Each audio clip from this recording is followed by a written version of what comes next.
Constitutional law, संवैधानिक कानून, किसी भी देश का सबसे बड़ा और बुनियादी कानून होता है।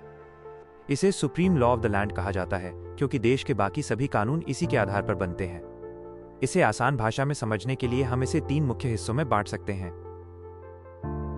1. सरकार का ढांचा, स्ट्रक्चर ऑफ गवर्नमेंट। यह कानून तय करता है कि सरकार कैसे बनेगी और कौन क्या काम करेगा।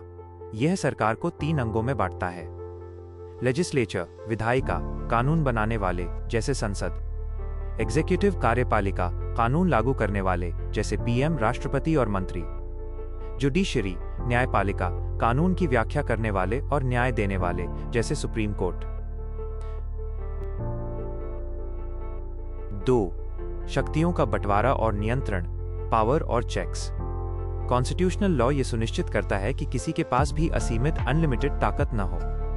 यह केंद्र सरकार और राज्य सरकारों के बीच शक्तियों का बंटवारा करता है। चेक्स एंड बैलेंसेस, अगर सरकार का कोई एक अंग अपनी हद पार करता है तो दूसरा उसे रोकता है। उदाहरण के लिए, अगर संसद कोई ऐसा कानून बना दे जो संविधान के खिलाफ हो तो अदालत उसे रद्द कर सकती है।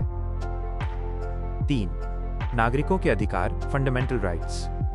ये संविधान का सबसे जरूरी हिस्सा है।